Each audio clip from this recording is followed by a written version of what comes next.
Hey yo, Shalom, all praise to Yahweh Hashem Yahushai, double honor to the apostles and elders of Great Millstone, man, and Shalom to all the brothers out there doing the work in sincerity and in truth.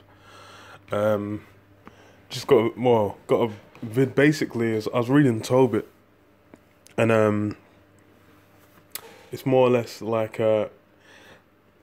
he was describing how basically what do you call it? Israel, the kingdom of Israel fell to the Assyrians, man, and how pretty much he after he fell to the Assyrians, then it's like he ended up in a position of authority within their society, man, and that's something that goes on today as well, because you can just look and see you got Jakes everywhere. You got Jakes in the entertainment world, business, government, all this, like all kinds of different positions, like within this realm. Jake gets up in there, man. Jake gets into it, because just like with all the kingdoms that came before, Jake has always integrated into these societies, man, and got into their ways of life. Because the thing is like the Christians are trying to talk like okay, like Gentiles as an alien concept, like it was actual straight heathens, but Israelite foreigners have always been a thing, man. They've always been a thing throughout the scriptures as well. It's like you read the scriptures, it's plain, and it's recorded. It's recorded in the history, man. So okay, where's I gonna read from?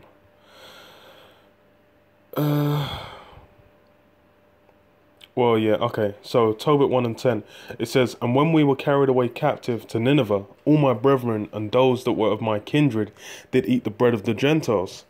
But I kept myself from eating, because I remembered the Most High with all my heart. And the Most High gave me grace and favor before Enemanessar, so that I was his purveyor." So he became a purveyor within the Assyrian Empire, man. He became a purveyor, so he obtained an office within that, man. And that's the thing is this is it's not, it's not hard, because multiple times throughout the scriptures, that's what Jake does. Even like I'll get into other what do you call it, examples, but this is just how those Israelites that are scattered amongst all these different nations, man. Because even to this day, you see Jake's getting up into what, in fucking Hare Krishnas. Jake's in China. Jake's in Australia. Jake's all over the globe, man. Jake's in goddamn Iceland, Greenland, different kind of places. So let me skip down, because there was verse 20-21. It says, "And there passed not 550 days before two of his sons killed him, and they fled into the mountains of Ararat, and Sarkadonus his son reigned in his stead, who appointed over his father's accounts and over all these affairs. I am Achiacharus, my brother and Niall's son." So another Jake, another Israelite, was in a position of authority underneath the king. This is an Achiacharus entreating for me a return to Nineveh. Now Achiacharus was cupbearer and keeper of the signet, and steward and overseer of accounts, and Sarkadonus appointed him next unto him, and he was my brother's son. So, bruv, Jake has always been up in these different societies, man, and that's just been from the beginning, man. That's been from the beginning, because let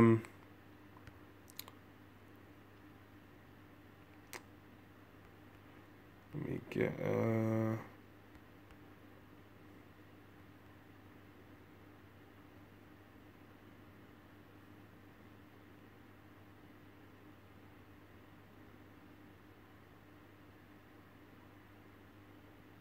let's see.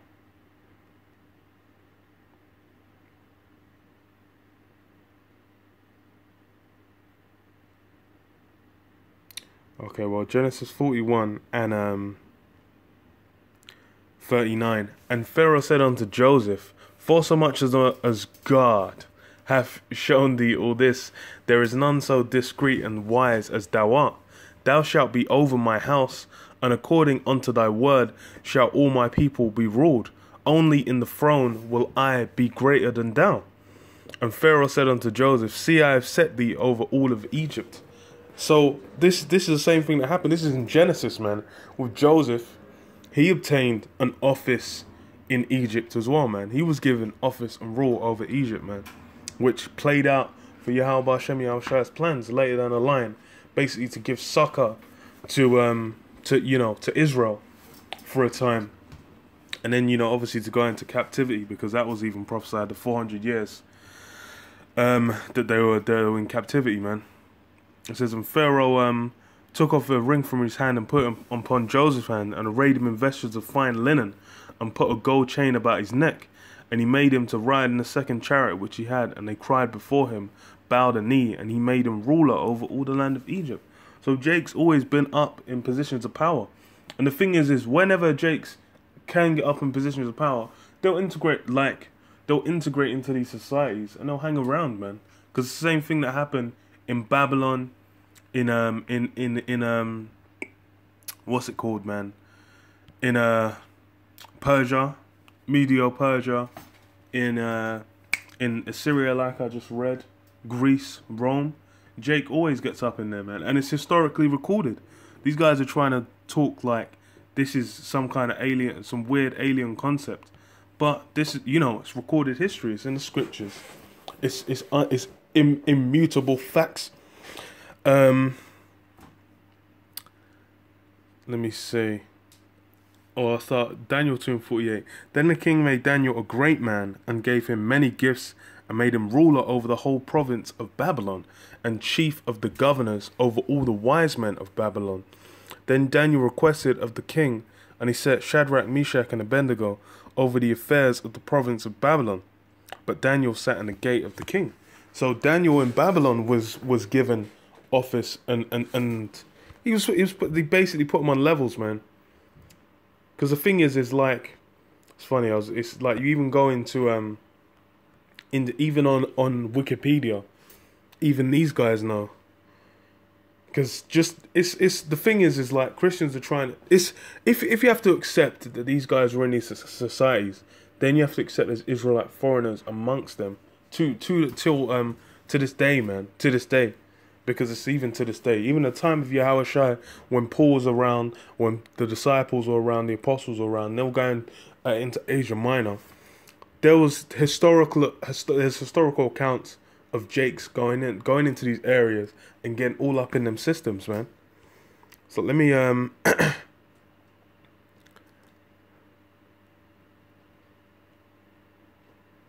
me see.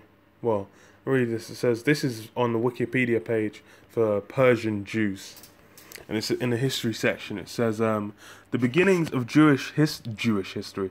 The beginnings of Jewish history in the area of present-day Iran date back to late biblical times. The biblical books of Isaiah, Daniel, Ezra, Nehemiah, Chronicles, and Esther contain references to the life and experiences of Jews in Persia.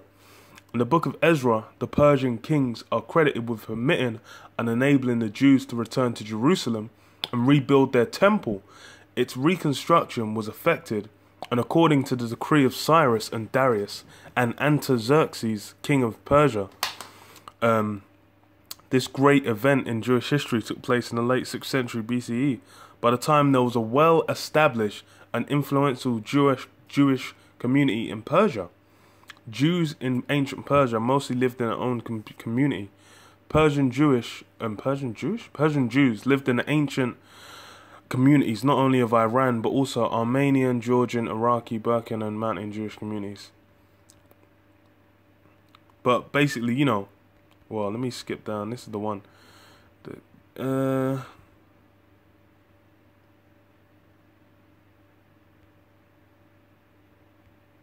says, after the overthrow of Babylonia by the Persian Empire, Cyrus the Great,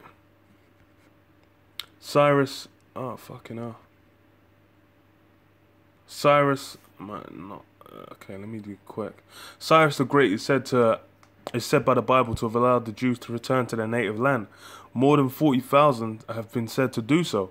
The historical nature of the decree has been challenged, blah blah blah. But then ultimately he's saying like there's what do you call it? He said there might not have been as many as he recorded, but then how? Okay, well, you know, that's nice. The Bible says what it says. There's like Cyrus basically decreed for them to return and build a temple, man. But there was, of course, there would have still been Jakes amongst them, just like there were still Jakes in Egypt, just like there's still Jakes in Greece. You go into the histories, it's plain. And then this one on the Jews in Greece is damning. It's damning because the areas that they even tell you about, it's where you know, it's where these guys were what's the word, man? Where the thingy was happening, man. The epistles were being sent, man. It's where Paul was visiting. This one's on what, history of the Jews in Greece, and under a what, history of Judaism in Greece. Let me go down to Hellenistic period. So the Macedon Empire under Alexander the Great conquered the former kingdom of Judah in 332 BC, defeating the Persian Empire, which had held the territory since Cyrus's conquest of the Babylonians. After Alexander's death, the War of the Diadochi led to the territory changing rulership rapidly as Alexander's successor fought over control over the Persian territories. The region eventually came to be controlled by the Ptolemaic dynasty, and the era became increasingly Hellenistic. The Jews of Alexandria created a unique fusion of Greek and Jewish culture, while the Jews of Jerusalem were divided between conservative and pro-Hellene factions.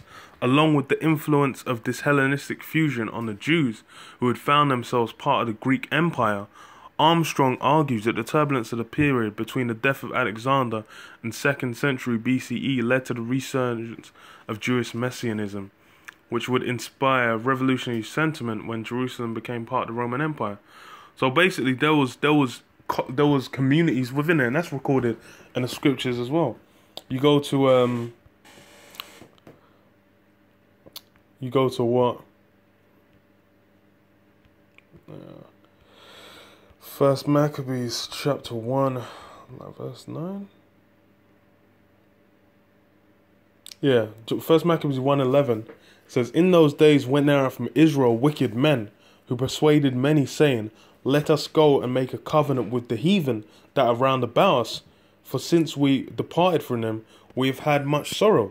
And that's what he's describing. He's describing what they, the Jews of Alexandria, created a unique fusion of Greek and Jewish culture. That's what man were bonding with them heathens, man, and getting all up into it. So, you know, it's historically recorded. So then these guys would have been in these areas, man. And it says well,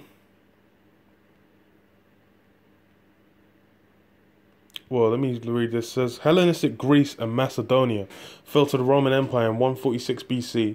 The Jews living in Roman Greece had a different experience than those of Judea province. The New Testament described Greek Jews as a separate community from the Jews of Judea. The Jews of Greece did not participate in the First Roman-Jewish War or later conflicts. The Jews of Thessalonica speaking a dialect of Greek and living a Hellenized existence.